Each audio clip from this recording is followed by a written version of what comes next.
ربنا أعلاك قدرا يا إمام الأنبياء أنت في الوجدان حي أنت للعينين ضي أنت عند الحوض ري أنت هاد وصف. Assalamu alaikum wa rahmatullahi wa barakatuh. Welcome to another edition of Know Your Charity. Today we focus on a charity that's been doing work locally and internationally as well. And I'm talking about none other than Islamic Relief. And in studio, we'd like to welcome the CEO of Islamic Relief South Africa, Brother Yusuf Mohammed. Assalamu alaikum, my brother. Wa alaikum salam wa rahmatullahi wa barakatuh, Luqman. Assalamu alaikum to the viewers of Hilaal TV. Jazakallah so much for affording me your time. We have a live pledge that's coming up very soon, but Yes. I thought before we get to the pledge, it would be great for our viewers to know a bit more about Islamic Relief South Africa. Would you mind giving us an overview of who Islamic Relief is and what the mission of the organization is? Islamic Relief, alhamdulillah, this year, 2024, we are commemorating our 40th year of being in existence. Alhamdulillah. Since being founded in 1984, back in Birmingham in the UK. Right. Founded by Dr. Hani Al-Banna. He's become, I mean, you've met Dr. Hani Al-Banna. Absolutely. He's known as the father of Islamic humanitarianism. You know, mashallah, amazing man. And Islamic Relief back in 1984 started purely as a volunteer initiative and then has grown into, alhamdulillah, 40 years later, we are currently the largest Muslim humanitarian organization in the world. We have presence in over 40 countries and one of those countries being South Africa. Alhamdulillah, our office in South Africa, in fact, in 2024, we are commemorating our 20th year of being in South Africa. Alhamdulillah. Although the office was first opened in 2003, we officially registered Islamic Relief South Africa in 2004. And alhamdulillah, now being involved, we have 3 offices: Cape Town, Johannesburg and Durban. And our work in South Africa focuses primarily on development work because of the unique context of South Africa. Globally, we are known for our emergency responses across the world. And also then for helping the communities rebuild after the initial emergencies, especially when there are ongoing crises in the countries. Right. And in South Africa, like I said, focusing primarily on development work, capacity building, skills development, education, and providing people access to services. Right. Which is in desperate need in our country as well. Yes. And obviously your organization seen to that, alhamdulillah. Brother Yusuf, can you explain what is Islamic Relief doing in South Africa and what projects are being implemented to empower and educate under-resourced communities within? You've alluded to some of the brilliant work that you do, but maybe if you can elaborate a little bit for us. Yeah, so in South Africa, we have 15 ongoing projects. Our primary project in South Africa, or what we call our flagship program, is our orphan sponsorship program. I see. So through our orphan sponsorship program, currently in South Africa, we take care of the needs of close to 1,300 orphans, and by extension, their guardian families. And then we develop the rest of our programmatic work to support this orphan sponsorship program. So it's providing even the guardians, for example, with skills development, providing guardians with access to income generation activities, and then also providing educational support, nutritional support for orphans and other psychosocial programs as well. Apart from orphans, other vulnerable communities also, through our interventions, we try and capacitate these vulnerable communities to make them resistant or resilient to crises and emergencies, and then also to assist these communities to become self-sufficient and empower them to be able to basically fend for themselves. Right. Some of the projects, we have an amazing project that we launched in Durban last year, and we are busy implementing the second phase in Cape Town and also in Durban this year. We called it the Incubator of Dreamers. It was a youth empowerment program, which now we are extending to Cape Town. It's basically getting youth that are, as we know, one of the biggest challenges in South Africa is youth unemployment. Yes. So it's to encourage youth to get involved in entrepreneurship programs, and we provide coaching and mentoring for them, and some seed funding to get a business venture off the ground. But I've summarized it. It's a very in-depth and quite an extended program over about 12 to 18 months, where the youth are taken through the program from conceptualizing an idea to actually prototyping it and taking their initiative to potential funders and putting it out in the market to test, the viability of it. That's one program. Then also we have various support. We support educational programs, as I mentioned. A Noor Educational Center in Cape Town. That's one of the centers which we support, providing underprivileged or previously disadvantaged, particularly the children, with access to quality educational opportunities. The Leadership College in Cape Town as well is one of the institutions that we have a long-standing relationship with. In fact, it extends now to close to 10 years that we've been engaged with the Leadership College. They provide educational, the standard of education and teaching and learnership at the school is of a very high standard. But wherever there's support needed, then we provide this additional support, particularly to the communities that the school serves. As we know, where the school is situated, Dr. Adam, and Allah bless him for his forward-thinking and visionary initiative that he took to establish the school in one of the most challenged communities in Cape Town. Initially it was in Manenberg and now relocated, as I'm sure you went to Primrose Park, but still servicing the Manenberg community. We are so proud to have a long, this long partnership with this institute, and the results that this institution has produced over the years, it's amazing. Then also, apart from that, we have a particular focus on empowerment of refugee and asylum seeker communities. You're well aware of this program, Brother Lukman. You've actually, hosted some of our events here in Cape Town. Because in many cases, refugees and asylum seekers, either they're not aware of their rights as refugees and asylum seekers in South Africa, or they just are somehow inhibited from accessing these opportunities. So again, us as Islamic Relief, we facilitate, and we leave a large part of the intervention to the actual communities that we work with. So the refugee communities that we work with play a key role actually in the implementation of the program. Nice. So this, some of the programs that we implement. Brilliant. All of this definitely takes a team, takes a village as well in some instances, and I would imagine that you network with quite a few organizations within this community as well.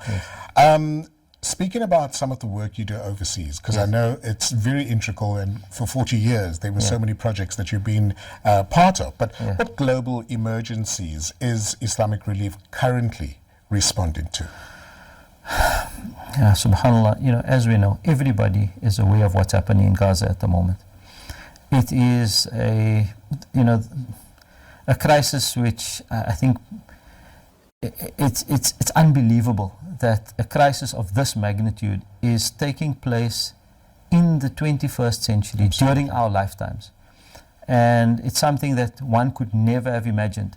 We are actually witnessing a genocide. So Gaza is a country, or Palestine, we've been, as Islamic Relief, been working in Palestine since 1997.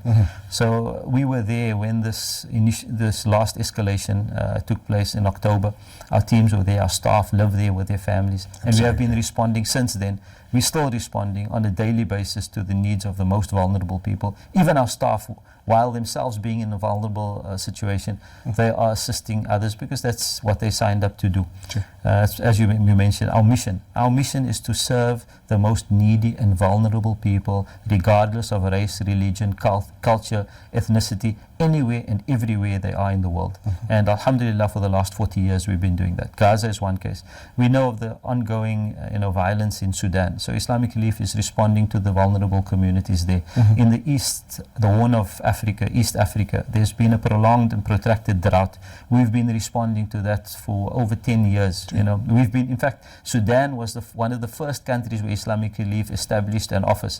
Back in 1984. It was actually to respond to the crisis in Sudan that Islamic Relief was initially founded. So we have offices throughout East Africa, in the Far East, Middle East, Yemen, Syria, ongoing crises in Afghanistan. Islamic Relief has established offices there in Pakistan. Our largest office at the moment currently is in Pakistan. We have over 600 staff in Pakistan. when the flood emergency of last year, when that took place, our team was there responding, as we have been for many years in Pakistan. Right. And this is what Islamic Relief does. Wherever you find an emergency in the world, I guarantee you'll find Islamic Relief. In fact, a quick story. Just after I joined Islamic Relief back in 2017, actually 2016 I joined, but in 2017 I met a young man in the mosque, and he was with the Tabligh Jamaat, right? And he came over to me to come speak to me, and then the one uncle who knows me, he said, no, leave Yusuf, he is involved with some Islamic work. So he asked me, what is it that you do? I told him that I just recently joined Islamic Relief, and his eyes lit up. It just so happened that this brother was from Banda Aceh, right? From Indonesia, Banda Aceh. He told me, I used to be a volunteer for Islamic Relief. MashaAllah. He says, Islamic Relief responded to the tsunami crisis. You were the first international organization responding to the tsunami crisis. But apart from that, you are still there. Islamic Relief is still there, helping the community rebuild after that crisis. Amazing. Back in, I think it was, 2014, somewhere around there. So, alhamdulillah, this is what Islamic Relief does. We don't only respond to emergencies, but we help communities rebuild after the emergencies. Yeah, I think the ripple effect that Yes. various crises have Yeah. is where the rebuilding starts, and obviously the mending and the trauma as well that people have gone through needs to be adhered to as Yes. well. We're going to take a short break. After the break, we chat about the pledge line that we're going to have on Hilaal TV and how you, our viewer, could get involved, inshallah. You are still watching Know Your Charity. أنت عند الحب ري أنت هاد وصفي أنت عند الحب ري أنت هاد وصفي. Assalamu alaikum. Welcome back to Know Your Charity. I'm your host, Luqman Shadrack. And Ramadan is the month for giving, for remembering the less fortunate. And one such organization that sees to the humanitarian efforts, not just in South Africa, but around the world, is Islamic Relief. And we're having a chat to CEO of Islamic Relief, Brother Yusuf Mohammed. Brother Yusuf, Jazakallah once again for coming into studio. Jazakallah for having us. My pleasure. We are on the, we're going to embark on a pledge line with Hilaal TV. And the pledge line is so important, so integral in assisting with some of the much needed funds of where your organization then gets stuck in and assists various communities as well. Give us more details about the pledge line that we're going to be having. Okay. Jazakallah khair, Brother Luqman. As we know, the crisis in Gaza, everybody knows about it. It's a crisis of unimaginable proportions. As we sit here today in the studio, and by the time we have the pledge, the numbers will most likely have increased. As we're sitting here today, more than 31,000 people have confirmed, these are confirmed numbers, more than 31,000 of our brothers and sisters have been killed. More than half of this are women and children. Over 13,000 women and over 13,000 children and over 9,000 women. There are more than 7,000 people who are unaccounted for. Wow. And these people are most likely buried under the rubble. Sure. More than 73,000 people are currently injured in Gaza. And we know that more than 90% of the hospitals are currently not functioning, and those that are still functioning are functioning at very extremely limited capacity. So the crisis is huge. We know what is happening in Gaza, not to us. It has been called by many international observers, even some leaders of countries, as a genocide, right? And they've called it for what it is. What we are witnessing before our eyes is a genocide. Islamic Relief is there. We've been there since before 2006. When the blockade on Gaza was imposed, we were there. We've been there since 1997. Our teams live there with their families. They are committed to helping the people of Gaza. Throughout all of the previous escalations, we've been there. We know how to deal with these situations. Although this current escalation is unprecedented, but our team is there now. In fact, we got a message from our the head of emergency response just a few days ago. And subhanAllah, He's giving us an account of what is happening. But every second or third word that he's saying, you know what he's saying? Alhamdulillah. Alhamdulillah. Through Wallah, everything that they're through still everything going that through. they've been through, he says, Alhamdulillah, this is the test that Allah subhanahu wa ta'ala has put upon us. And we are still committed to doing as best we can. They are working under extremely, extremely difficult circumstances. At the moment, we cannot get sufficient aid into Gaza. We are not able to get in as much aid as we would like. We are putting pressure not only pressure from humanitarian organizations like Islamic Relief and other international organizations are putting pressure from United Nations level. We are lobbying governments to try and bring about a much needed ceasefire. We know we don't only want a ceasefire, we want an end to the blockade, an end to the siege. We want international law to be applied equally to everyone. But at the moment, the need of the hour is Gaza. Absolutely, every single person. And you've mentioned, and we've covered just earlier in the program, that Islamic Relief is working in South Africa. Yes, alhamdulillah, we are committed to helping the needy and vulnerable communities in South Africa and everywhere in the world. But there is no crisis at the moment that is more important, more deserving of attention, more deserving of our support, our funds, our zakah, our lillah than Gaza. At this moment, and really it's an indictment on the ummah that we've more Muslims, and we're growing all the time. There are more Muslims today than there have ever been in the history of mankind, right? Close to 2 billion Muslims in the world today. But we cannot get, a little bit of aid. We can't bring an end to the senseless killing. We have to do whatever we can to help our brothers and sisters in Gaza. Islamic Relief, alhamdulillah, we are on the ground. We have been on the ground, and we are appealing to the community. We're creating really, it's beyond an appeal. I don't even want to think of it as an appeal anymore. We are creating an opportunity for our community to have an excuse before Allah subhanahu wa ta'ala on the day of Qiyamah. That's what it is. On the day of Qiyamah, Allah is going to ask us what we did when our brothers and our sisters were being massacred in Gaza. Just the other day, we got a report. Men who in the north of Gaza at the moment, the situation is beyond, it's unimaginable. People are they're cooking grass and making soup from grass. They're eating animal fodder. Fathers that left their homes because their children are starving in their homes. Fathers left to go in because they heard that air was being dropped, a flour being air dropped into Gaza, which in itself I have a problem with. You don't drop items from the air. You give it to people in a dignified manner because they are deserving of dignity. They are deserving of our respect. They are human beings like us. Anyway, the flour was airdropped, and these men tried to reach the area where where they heard the flour was being dropped. 200 men never returned home. 200, right? And at the moment, nobody knows. The families don't know what has happened to them. Have they been killed? How have they been killed? What has happened to them? Only Allah subhanahu wa ta'ala knows.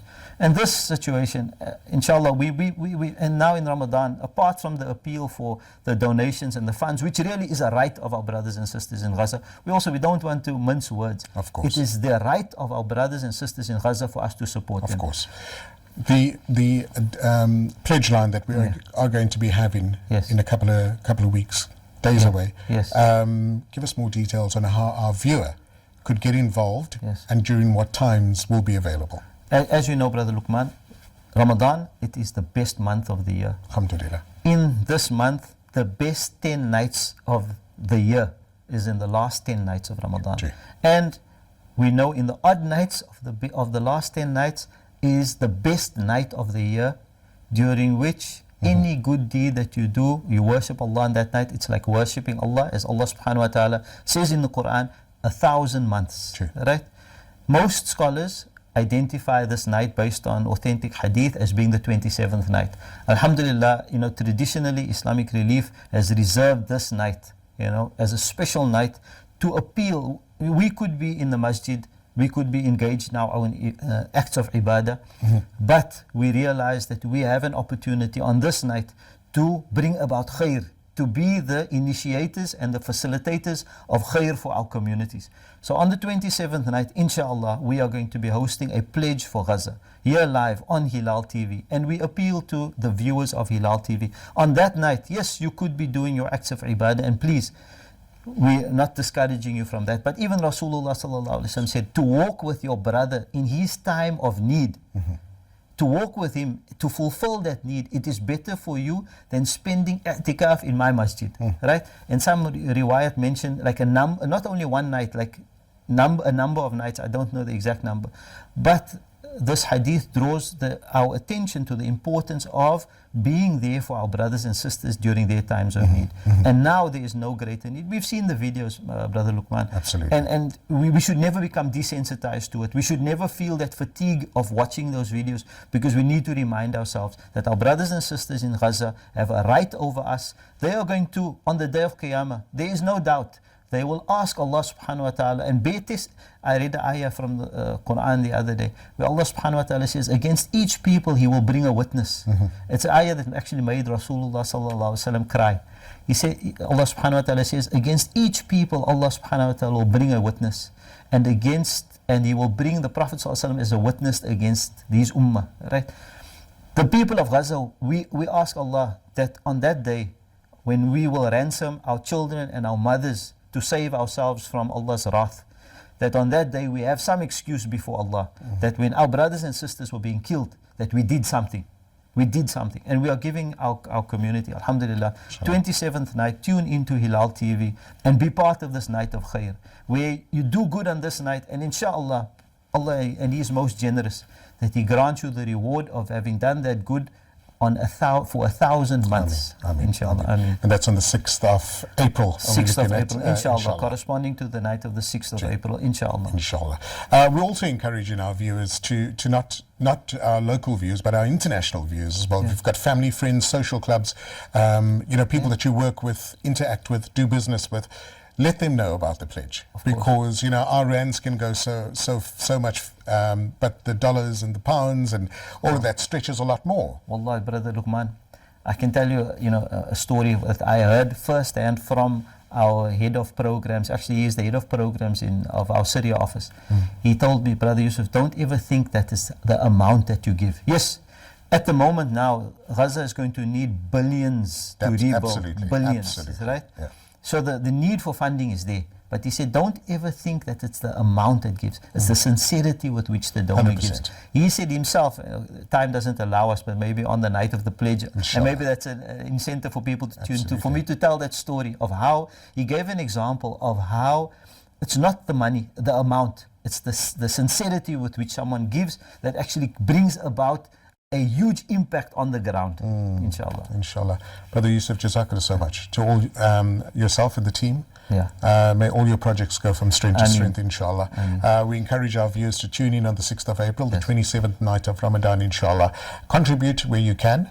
Let the message get out to your social clubs, to your contacts, to your international contacts as well, and ask them to contribute on the night as well. If they can't tune in on the night, there will be banking details available. They're welcome to deposit directly into the banking details as well. So do tune in for that, for Know Your Charity on the 6th of April with Islamic Relief South Africa. From all of us at Hilaal TV, we wish you a good afternoon. Assalamu alaikum.